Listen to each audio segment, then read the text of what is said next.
So, America has a castle. I don't know if you know this, but it's in Washington, D.C. And it's actually a really fascinating building, I don't need to punch you, that a lot of people don't know about and why it's there. And we wanted to really bring this place to life, especially for our team visitors to Washington, D.C. So, what we did was invited them in, basically to help us learn what they wanted to do in this space. And we held 2 human-centered design workshops with them. And the first workshop was to figure out what they wanted to do in the space. And the second was to figure out what story we wanted to tell in the Smithsonian's history. All right, so then they brought me in. I'm a game designer from Green Row Labs. I build a lot of indie games and stuff for museums. And who here has done an escape room before? Is anybody? Oh, good, good. All right, well, I think we're about I don't know, maybe a third of you guys have done an escape room. Well, all of you should do an escape room because that is research. It's fun and it's research, and they're very popular right now. So if you don't know what an escape room is, they do not actually have to lock you into a room at all. It's just a location-based puzzle hunt. And something else that is a location-based puzzle hunt is a scavenger hunt. So there's actually an awful lot of crossover between escape rooms and scavenger hunts. And escape rooms are a much better way to brand some scavenger hunt type location-based game that you're running. And that's what we decided to do. So every time I build a game, I always start with goals, resources, and restrictions. So here is our long list of design parameters. And we found that the proper thing for them to do was an escape room. So our formatting is a little funky here, but it was a combination of sort of a scavenger, an escape room, and sort of a digital tour. The reason that a museum escape room is different than an escape room that you would do, say, downtown or in somebody's building is that we get to work with real objects, right? And you can't fix those, you can't change them, you can't lock them in boxes, you can't necessarily hide them under things. But there's a lot of other things that you can do with real objects. What we did need, however, was a digital guide, because typically with an escape room you're in one small room, and with a museum you're usually in a much larger institution. So it's harder to have a game master. So we used an app to run our game master role instead.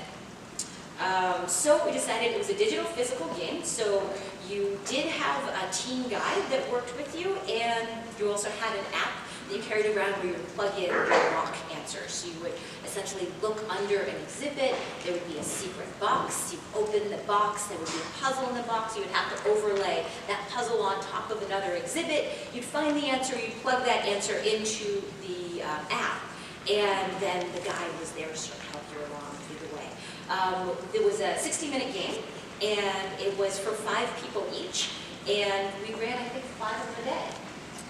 Yeah, so we used actual stories, and we layered some fiction in there. Yeah, so the game was actually based on real history, but we blew it out to be more fictionalized. But there was a group of naturalists who lived in the castle in the mid-1800s. They went out on collecting expeditions and came back and lived in the castle, had drank beer, had sack races. That's all true.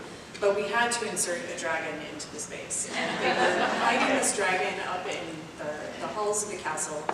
And basically, the teens are put in the role of having to uncover this mystery through primary source documents, through clues that, as Kelly mentioned, they're actually finding under things, behind things. We really try to invert the model of a typical museum visit, so people felt welcome to explore. And this is just a map. It's our public space. So, you know, the teens really wanted to be locked in, but we can't do that in a federal building, unfortunately. But, you know, maybe we will one day. You never know. But we really had to, just some tips here, we had to work with the complete staff. So, security, you know, we're hiding things, right? That's kind of a red flag in the building. So we had to give all the memos, all the heads up about what was going to go on while they were doing this. And we ran it 5 times a day. It was free, so lesson learned there. People ditch free reservations because they don't pay anything. So the team docents, who were the game masters, were great at recruiting people on the spot. We got wonderful feedback. We had a lot of multi-age groups and families come in. Families reported having better interactions after the game because they got excited and were solving problems together. The team docents themselves got a lot from that experience. They took ownership of the entire thing, and they got a lot of real-world skills in our building, so that was really important. And where to go from here? Yeah, so we have ideas about doing immersive theater in the building. I mean, that's a natural extension of this kind of story. You know, Kellyanne also does things about, you know, sending boxes of unusual things into classrooms. And so you can think about like discovery learning through artifacts that are deployed out in classrooms around the country.